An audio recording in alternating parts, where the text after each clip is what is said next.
Sir residential Shamshabad క్యాంపస్లో మనము చాలా ప్రోగ్రామ్స్ రన్ చేస్తూ వచ్చి నేను వాళ్ళకు ఒక అనౌన్స్మెంట్ ఇచ్చాను సూపర్ 30 అని. ఆ అనౌన్స్మెంట్లో భాగంగా అది అనుకోకుండా కొంతమంది అశోక్ నగర్ స్టూడెంట్స్ కూడా ఎక్స్పెక్ట్ చేయడంలో అక్కడ కూడా అనౌన్స్ చేశాను. తర్వాత మనం స్లోగా దాన్ని ఎలా ఇంటెన్సివ్గా రన్ చేయబోతున్నాం. ఆల్రెడీ రెసిడెన్షియల్ క్యాంపస్ స్టూడెంట్స్కి మనం ట్రైన్ చేస్తూ వచ్చాం. ట్రైన్ చేస్తూ వస్తున్నా అంటే ట్రైనింగ్ అంటే వాళ్ళకి రకరకాల సెషన్స్ తీసుకున్నాను నేను. ఆ మీతో కూడా సెషన్స్ ఇప్పించాను. ఆ సెషన్స్లో నేను చాలా వరకు కీవర్డ్స్ ఎలా తయారు చేసుకోవాలి, నిమోనిక్స్ ఓరియంటేషన్ ఎలా ఉండాలి, ఎలా షార్ట్కట్లో చేసుకోవాలనేది కొంత ట్రైనింగ్ ఇస్తవచ్చు. మీరు గవర్నెన్స్ మీద మంచి మంచి సింగిల్ పేజ్ మెమరీ బిల్డర్స్ కూడా డెవలప్ చేస్తున్నారు ఆల్రెడీ. సో వాటి కేంద్రంగా ఎలా తయారు చేసుకోవాలని చెప్పడం కాకుండా ఇక లాస్ట్ అవర్స్లో వాళ్ళు ఆల్రెడీ ఈ నిరంతర సాధనలో రీడ్ రివైజ్ రీరైట్ అనే ఆర్ఆర్ఆర్ ప్రోగ్రామ్ ఫాలో అవుతూ వచ్చిన వాళ్ళు, ఫస్ట్ నుంచి ఫాలో అవుతూ వచ్చిన వాళ్ళు ఇప్పుడు ఒక థ్రెషోల్డ్ ఆఫ్ ప్రిపరేషన్కి వచ్చారు. వాళ్ళకి టోటల్ అన్ని సెక్షన్స్ పైన కొంత బేసిక్ నాలెడ్జ్ వచ్చింది.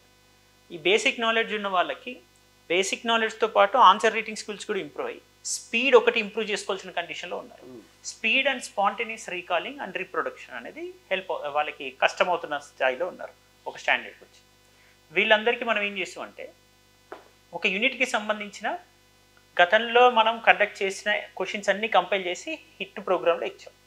డైలీ వాళ్ళకి ప్రాక్టీస్ రివిజన్ క్వశ్చన్స్ కింద ఇచ్చాం బిఫోర్ ఎగ్జామ్. ఆ తర్వాత యూనిట్ వైజ్గా మళ్ళీ sectional test and daily unit wise టెస్టులు పెడుతూ ఈ ఆర్ఆర్ఆర్ ప్రోగ్రాంలో ఇచ్చాం. ఈ రెండింటిని కంపైల్ చేసి 20 క్వశ్చన్స్ వస్తాయి పర్ యూనిట్ మన దగ్గర. ఈ 20 క్వశ్చన్స్ కంపైల్ చేసి ఇవ్వడం ఒక ఎత్తు అయితే, ఈ 20 క్వశ్చన్స్ని ఒక సింగిల్ పేజ్ మెమరీ బిల్డర్స్గా తయారు చేయడం, ఎస్పిఎంబీస్.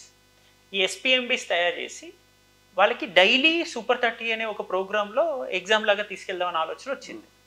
సో శంషాబాద్ వాళ్ళకి ఏదైతే ఎగ్జిక్యూట్ చేయబోతున్నామో ఆ ప్రోగ్రామ్కి ఇప్పటివరకు లాస్ట్ మినిట్కి వచ్చిన వాళ్ళు, లేదా కోచింగ్ ఫినిష్ చేసుకున్న వాళ్ళు, లేదా ఈ ఇయర్ ఫిబ్రవరిలో నోటిఫికేషన్ వచ్చాక ఫ్రెష్గా అప్లై చేసి వచ్చిన వాళ్ళు, వీళ్ళందరూ మనం ఇచ్చినటువంటి ఈ మెటీరియల్ రిలేటెడ్ కంపైల్డ్ లాస్ట్ ఇయర్గా మనం కండక్ట్ చేసిన క్వశ్చన్స్ ఉన్నాయి కదా, అవి ప్లస్ ఈ ఇయర్ కండక్ట్ చేసిన క్వశ్చన్స్ని కంపైల్ చేసి పాయింటర్స్ని ఇవ్వబోతున్నాం.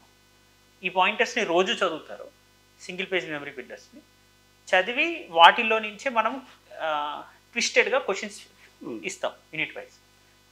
డైలీ టెస్ట్ రాస్తారు. టోటల్ 30 days 30 టెస్ట్ కంటిన్యూస్గా ఇంక్లూడింగ్ ఎస్ఎస్. అది మనకి సెప్టెంబర్ 14th నుంచి అక్టోబర్ వరకు రన్ అవుతుంది. సో ఈ గ్రూప్ 1కి సంబంధించిన ఈ ఎస్పిఎంబి అనే ఇన్స్పిరేషన్ కూడా నేను చెప్పాలి. యాక్చువల్లీ ఇన్స్పిరేషన్ ఏంటంటే 2016లో అండ్ 17 టైంలో నేను మెయిన్స్ రాయడానికి వచ్చినప్పుడు ఫస్ట్ టైం చాలా సుదీర్ఘంగా యూపీఎస్సీ ప్రిలిమ్స్ క్లియర్ అయ్యి మెయిన్స్ రాస్తున్నాను. అప్పుడు చాలా కంప్లీట్ సుదీర్ఘంగా ఆన్సర్స్ రాస్తూ వచ్చేవాడిని. అంటే ఇంగ్లీష్లో తెలుగులో రెండు రాసి చూపించాను సార్ ఏది బెటర్గా ఉందని. అండ్ అప్పుడు లాంగ్వేజ్ ఆప్షన్ ఉంది మనకి, ఆ తర్వాత తీశారు. అంటే ప్రిలిమ్స్ అయిన తర్వాత ప్రిలిమ్స్లోనే ముందు లాంగ్వేజ్ చూస్ చేసుకునే ఆప్షన్ ఇచ్చారు. సో అప్పుడు నేనేంటంటే మీకు చాలా లెందీగా ఆన్సర్స్ రాస్తుంది దానికి, మీరు కంప్ట్రోల్ ఆడిటర్ జనరల్ మీద రీఫార్మ్స్ ఎలా ఉంటాయి అనేది మీరు తయారు చేసిన మోడల్ ఆన్సర్ ఇచ్చారు నాకు. నేను ఒక 3 pagesలో రాసిన మోడల్ ఆన్సర్ని జస్ట్ ఒక చిన్న బాక్స్లో ఇచ్చారు మీరు ఆ 3 pagesలో రాసింది. సో అప్పుడు నాకు నాకు ఆ కీవర్డ్ ఓరియంటేషన్ అనేది బీజం అక్కడ పడింది యాక్చువల్లీ. సో ఆ టైప్ ఆఫ్ ప్రిపరేషన్ అనేది మనము చేస్తూ రావడం. ఇప్పుడున్న కాలంలో ఇంకా ఢిల్లీలో అయితే ఈ మోడల్లోనే మనము రకరకాలుగా 4AM బ్యాచ్లో ఇలా తీసుకెళ్తూ వస్తున్నాం. యూపీఎస్సీకి ఏదైతే మనం చేసిన విధానం ఉందో, మీరు ఇచ్చిన ఓరియంటేషన్, నేను ఎక్కడైతే ఆ ఇన్స్పిరేషన్ వచ్చిందో అది ఇప్పుడు మొత్తం దేశవ్యాప్తంగా అన్ని చోట్ల top notch students, rankers follow అవుతున్న మెథడాలజీయే ఈ సింగిల్ పేజ్ పాయింటర్స్గా మొత్తం సిలబస్లో ఒక టాపిక్ మీద తయారు చేసుకోగలరు. ఈ topical single page memory builders will create history.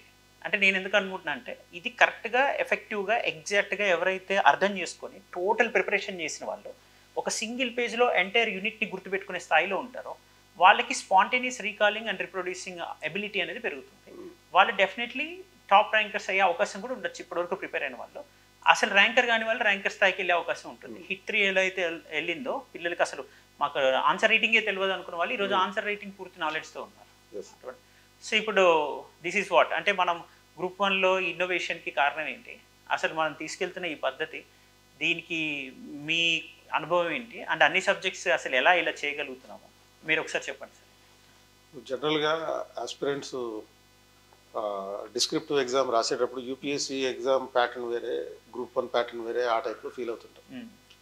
రీసెంట్గా మన టీఎస్పీఎస్సీ చైర్మన్, మాజీ చైర్మన్ చక్రపాణి గారిని కలిశాను. ఆయన కూడా ఇదే మాట అన్నారు. ఏమని, టీఎస్పిఎస్సి ఆన్సర్లు వేరు, లేకపోతే సివిల్ సర్వీస్ ఆన్సర్లు వేరు కాదు, రెండు ఒకటే. ఎక్కడైనా సరే అదే సబ్జెక్టు, అదే ప్రజెంటేషన్, అదే 200 పదాల్లో ఆన్సర్లు రాయాలి. సో 200 పదాల్లో మనం ఆన్సర్ని ప్రజెంట్ చేయాల్సి వచ్చినప్పుడు UPSC or TSPSC is not testing the depth of our knowledge, it is testing only the depth of our understanding, ఎంతవరకు అర్థమైంది. సో కాబట్టి మనం ఎంతన్నా నేర్చుకో, 3 ఏళ్ళ నుంచి చదువు, 30 ఏళ్ళ నుంచి చదువు, 3 గంటల్లో ఆన్సర్ రాయాలి. 20 సివిల్స్ అయితే నువ్వు 20 క్వశ్చన్లు రాస్తావు, టీఎస్పిఎస్సి కాబట్టి గ్రూప్ 1 కాబట్టి 15 క్వశ్చన్లకి ఆన్సర్ రాస్తావు. సో ఈ నేపథ్యంలో మనకి ఎగ్జామ్ ఇంకొక 50 రోజుల్లో ఉంది. అంటే 50 రోజుల్లో ఒక 30 రోజుల పాటు కనీసం ఈ రివిజన్ స్పీడ్గా రివిజన్ చేస్తూ, రివిజన్ చేసిన దాన్ని మళ్ళీ దాన్ని ఒకసారి రీరైట్ చేస్తే పర్మనెంట్గా ఎగ్జామ్ ముందు బాగా గుర్తుంటుంది. అంటే ఎగ్జామ్కి 1 ఇయర్ ముందు ఉండేటటువంటి ప్రిపరేషన్ మైండ్ సెట్ వేరు, ఎగ్జామ్కి ఒక 30 రోజులు 50 రోజుల ముందు ఉండేటటువంటి మైండ్ సెట్ వేరు. 50 రోజుల ముందు మీ మైండ్ అనేది చాలా క్విక్గా విషయాలు నేర్చుకుంటుంది. ఇప్పటిదాకా మీరు చదివింది అది ఉంటేనే ఈ మెమరీ బిల్డర్స్ అనేవి ఉపయోగపడతాయి. సింగిల్ పేజ్ మెమరీ బిల్డర్ అనేది ఏంటి అంటే, సపోజ్ ఒక నేషనల్ కమిషన్స్ 4 ఉన్నాయి. ఆ నేషనల్ కమిషన్స్కి సంబంధించి గత ప్రశ్నాపత్రాలను మనం చూసినప్పుడు, యూపీఎస్సీ కానీ లేకపోతే ఏపీ గ్రూప్ 1 ఎగ్జామ్స్లో కానీ చూసినప్పుడు అన్ని క్వశ్చన్స్ ప్యాటర్న్ ఒకటే విధంగా ఉంటుంది. ఏముంటుంది, suppose exam in the functions and functioning of national commission for schedule caste అనేది ఫండమెంటల్ క్వశ్చన్. కాబట్టి మిగతా కమిషన్ల విషయంలో కూడా మనం అదే పద్ధతిలో చదవాలి. ఇప్పుడు సపోజ్ యూపీఎస్సీలో ఇచ్చినటువంటి క్వశ్చన్స్ చూస్తే ఈ ఎన్హెచ్ఆర్సీకి సంబంధించిన క్వశ్చన్ ఉంటుంది, నేషనల్ హ్యూమన్ రైట్స్ కమిషన్ దానికి సంబంధించిన ఫంక్షన్స్ అండ్ ఫంక్షనింగ్ అనే పర్స్పెక్టివ్లోనే క్వశ్చన్ ఉంటుంది. అప్పుడు ఆ national commission for schedule caste దాని కాన్స్టిట్యూషనల్ ప్రొవిజన్ ఏంటి ఇంట్రడక్షన్లో రాస్తాం. తర్వాత దానికి సంబంధించినటువంటి ఫండమెంటల్ మ్యాండేట్ ఏంటి అది ఒక 3-4 పాయింట్లు రాస్తాం, అంటే ఏ విధులు నిర్వహించాలి. తర్వాత దాని ఏ విషయంలో సక్సెస్ అయింది, ఎలాంటి సక్సెస్ సాధించింది, ఒక 4-5 పాయింట్లు.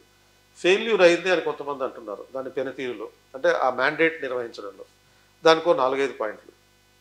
దెన్ దాని పనితీరుని మెరుగుపరచాలంటే ఏం చేయాలి, ఏదైనా ఒక కమిషన్ పేరు పెట్టి, ఆ కమిషన్ అంటే సెకండ్ ARC అలాంటి పేరు పెట్టి వాళ్ళు చేసిన రికమెండేషన్లు ఓ 3-4 పాయింట్లు, ఒక కంక్లూజన్ వే ఫార్వర్డ్ రూపంలో ఉండాలి.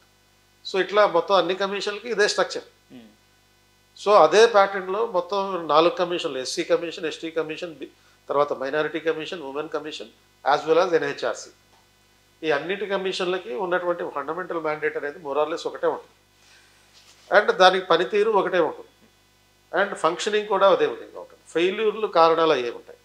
అంటే ఫర్ ఎగ్జాంపుల్ ఈ కమిషన్లన్నింటిలోనూ ఒక ప్రాబ్లం ఉంది ఏంటంటే, ఏ కమిషన్లోనూ కూడా శాశ్వతంగా పనిచేసే ఉద్యోగులు ఉండరు. అంటే all the employees working in the commission, అంటే కమిషన్ మెంబర్లు చైర్మన్లు కాకుండా మిగతా అడ్మినిస్ట్రేటివ్ స్టాఫ్ ఉంటారు, ఆ బ్యూరోక్రాట్స్ ఎవరైతే ఉంటారో, they are all transferred temporary on a deputation basis. ఇది one of the major factors responsible for the failure. దానికి తగినంత బడ్జెట్ లేదు, ఆ కమిషన్కి బడ్జెట్ లేదు, అండ్ తర్వాత దానికి కావాల్సిన ఇన్ఫ్రాస్ట్రక్చర్ లేదు, సొంతంగా ఇన్వెస్టిగేటింగ్ టీం లేదు. సో ఈ 4 పాయింట్లు ఏ కమిషన్ వచ్చినా రాసేయచ్చు, బ్లైండ్గా రాసే గుర్తుపెట్టుకుంటే చాలు. సో మనం ఏం చేసాం, ఇలాంటి కామన్ పాయింట్స్ అన్నిటిని గుర్తించి, వేరియేషన్స్ని గుర్తించి ఒక సింగిల్ పేజ్ మెమరీ బిల్డర్ అనే పేరుతోటి తయారు చేసి ఎగ్జామ్కి ముందు స్టూడెంట్కి అప్పచెప్తే స్టూడెంట్ అవి ఒకసారి చదువుకొని మ్యాక్సిమం 1 అవర్లో దాన్ని బై హార్ట్ చేసేయచ్చు. ఎందుకంటే ఒక్కొక్క టేబుల్లో ఉన్నటువంటి అంశాల్లో ఒక 120 నుంచి 150 పదాలు ఉంటాయి. అండ్ ఎగ్జామ్లో మనకి రాయాల్సింది ఎంత, 200 పదాలు. ఎంతకన్నా ఎక్కువ రాసిన డేంజరే. సో 200 లోపల రాస్తే మంచిదే, కానీ 200 దాటకూడదు. దాటింది అంటే నువ్వు మొత్తం 15 క్వశ్చన్లకి ఆన్సర్ చేయలేదు. కాబట్టి ఈ 150 పదాలని యాజ్ ఇట్ ఈస్గా రీప్రొడ్యూస్ చేసినా సరిపోతుంది ఆన్సర్. అదే ఆ స్పేస్ యూటిలిటీ కూడా వైస్గా ఉండాలి. కొంచెం లెటర్ సైజ్ కూడా కొంచెం పెంచి రాస్తే బెటర్. మరి చిన్న చిన్న చీమంత అక్షరాల కాకుండా అదొకటి. కొంచెం word to word space, line to line space కూడా చాలా ప్లెజెంట్గా ఉండాలి ఎగ్జామినర్ చూసినప్పుడు, చదివేటప్పుడు. ఇవన్నీ ఒక ఎత్తు అయితే యాజ్ ఇట్ ఈస్గా అందులో ఉండే వర్డ్స్ కీవర్డ్స్ ప్రొడ్యూస్ చేస్తే చాలు. ఎందుకంటే అంతకు మించి రాసినా కానీ కష్టం. కష్టం. కాంప్రహెన్సివ్ ఆన్సర్ రావాలి అంటే అదే పద్ధతిలో రాయాలి. రైట్. ఇప్పుడు మీరు సక్సెస్ అయిన యూపీఎస్సీ అభ్యర్థులు ఉంటారు, వాళ్ళు రాసిన టెస్ట్ సిరీస్ ఆన్సర్ షీట్స్ ఉంటాయి, అందులో వాళ్ళు రాసేది ఈ బుల్లెట్ పాయింట్లే, ప్రతి పాయింట్లోనూ 3-4 వర్డ్సే ఉంటాయి. అంతే. అలా రాస్తేనే మీరు కాంప్రహెన్సివ్గా ఆ క్వశ్చన్లో ఉన్నటువంటి అన్ని అంశాలని టచ్ చేయగలిగి అవకాశం ఉంటుంది. సరే, ఇప్పుడు ఇది నేను ఇవన్నీ ఆలోచించినప్పుడు చాలా కీలకమైన అంశాలు నేను కొన్ని టైప్ చేసి పెట్టాను. అభ్యర్థి లాస్ట్ 1 మంత్ ఎట్లుండాలని. ఏంటంటే వీలైనంత వరకు సోషల్ మీడియాని చాలా ప్రొడక్టివ్గా 10% వాడాలి, అది కూడా లెర్నింగ్కే వాడాలి. 90% సోషల్ మీడియాని అవాయిడ్ చేయాలి. అండ్ హెల్త్ బాగా చూసుకోవాలి, అండ్ పాజిటివ్ యాటిట్యూడ్ ఉండాలి. లెర్నింగ్ ఎక్స్ప్లోరేషన్ పైన చాలా ఎంతూజియాజం ఉండాలి. అండ్ సెల్ఫ్ అనాలిసిస్ చేసుకోవాలి, కంపారిటివ్ అనాలిసిస్ వద్దు. అంటే వేరే వాళ్ళతో పోల్చుకొని మనం వీక్ ఉన్నామా స్ట్రెంగ్త్ ఉన్నామా అనేది వద్దు. మన వీక్ స్ట్రెంగ్త్ అనేది మనం ఇంట్రోస్పెక్ట్ చేసుకొని ముందుకెళ్ళాలి. మన ఆలోచన విధానంలో మన చుట్టుపక్కల ఉండే వాళ్ళతో సింక్ అయ్యేటట్టుగా చూసుకోవాలి. మన పీర్ గ్రూప్ కూడా అంతే ఆప్టిమిజంతో ఉండాలి, వెరీ పాజిటివ్ ఉండాలి. సో కంపోజ్డ్ మైండ్ సెట్ అనేది కంటిన్యూ చేస్తూ వెళ్ళాలి నెక్స్ట్ 1 మంత్. అలా చేస్తున్న వాళ్ళకి ఈ మెమరీ బిల్డర్కి మనం ఇస్తున్న ఈ యాప్టిట్యూడ్, ఇదేమో స్కిల్, నైపుణ్యం. ఈ నైపుణ్యానికి అతనిలో ఏకాగ్రత పెరగాలి. ఈ మెమరీని వాళ్ళు రిటైన్ చేసుకునే కెపాసిటీ వాళ్ళకి లాంగ్ లాస్టింగ్ ఈ 1 మంత్ ఉండాలంటే వాళ్ళ యాటిట్యూడ్ కూడా ఈ విధంగా తయారు చేస్తాం. యాప్టిట్యూడ్ మనం ఇస్తాం, యాటిట్యూడ్ కూడా మనం ఇవ్వాలంటే కష్టం. అది అభ్యర్థి స్వతహాగా సంపాదించుకోవాలి. అంటే వైఖరి లేదా దృక్పథాన్ని తనంతట తాను స్వయంగా సంపాదించుకోవాలి. ఇతరుల్ని దూషించడం, విమర్శించడం, నిందించడం, నెగిటివ్గా మాట్లాడడం, నేర్చుకునే విషయాలను నేర్పించే వాళ్ళని లేకపోతే చుట్టుపక్కల ఉన్న ఫలాంది బాగాలేదు ఫలాంది బాగుంది అనే జడ్జిమెంటల్ స్టేట్మెంట్స్, అంటే prejudiced, judging someone negatively and making someone inferior to you అనే ఫీలింగ్ ఏదైతే ఉంటుందో దట్ ఈస్ ప్రిజుడిస్నెస్. ఆ ప్రిజుడిస్ట్ మైండ్ సెట్స్ అన్నీ తీసి పక్కన పెట్టారు. ఎవరికైతే ఒక రియలిస్టిక్ యాటిట్యూడినల్ చేంజ్ అనేది గమనించగలుగుతారో ఈ ప్రిపరేషన్లో, discipline, health and positive mindset, ఇవి గమనించి ముందుకెళ్ళగలుగుతారో వాళ్ళకి మనం ఇచ్చే aptitude, single page memory builder అనేది సక్సెస్కి చాలా దగ్గర తీసుకెళ్తారు. వాళ్ళు ఇదొకటి, వాడు యుద్ధం చేయడానికి సిద్ధంగా ఉండాలి. అవును, వాడికి కావాల్సిన సరైన ఆయుధం మనం ఇస్తాం.